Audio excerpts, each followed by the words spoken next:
વલસાડના national highway પર આવેલા વાંકી નદીના પુલ પર આગળ ચાલતા અજાણ્યા વાહન પાછળ ટ્રક અને કાર ઘૂસી જતા ટ્રિપલ અકસ્માત સર્જાયો। આ અકસ્માતમાં ટ્રક ચાલકને ઈજાઓ થતા 108 એમ્બ્યુલન્સ મારફતે સિવિલ હોસ્પિટલમાં ખસેડવામાં આવ્યો। વલસાડના વાંકી નદી ચંદ્રમૌલેશ્વર મંદિર નજીક હાઈવે ઉપર સુરત તરફ જઈ રહેલા અજાણ્યા વાહનના પાછળ ટ્રક અને કાર ઘૂસી જતા ટ્રિપલ અકસ્માત સર્જાયો હતો, જેને લઈ હાઈવે ટ્રાફિક જામના દ્રશ્યો સર્જાયા હતા।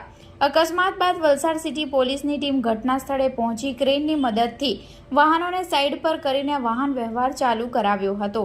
વલસાડના વાંકી નદી ચંદ્રમૌલેશ્વર મંદિર નજીકના હાઈવે ઉપર આજરોજ વહેલી સવારે સુરત તરફ જઈ રહેલા અજાણ્યા મોટા વાહન ચાલકે અચાનક બ્રેક મારી દેતા તેમની પાછળ આવી રહેલ ટ્રક નંબર RJ47GA 1440 અને તેની બાજુમાં ચાલી રહેલ કાર નંબર GJ15CG6432 કાર ધડાકાભેર ઘૂસી જતા ટ્રિપલ અકસ્માત સર્જાયો હતો। આ અકસ્માતમાં ટ્રક ચાલકને ગંભીર ઈજા પહોંચી હતી। ટ્રક ચાલકને સારવાર અર્થે 108 મારફતે વલસાડની સિવિલ હોસ્પિટલમાં ખસેડવામાં આવ્યો હતો। અકસ્માતને લઈ હાઈવે ઉપર ટ્રાફિક જામના દ્રશ્યો સર્જાયા હતા।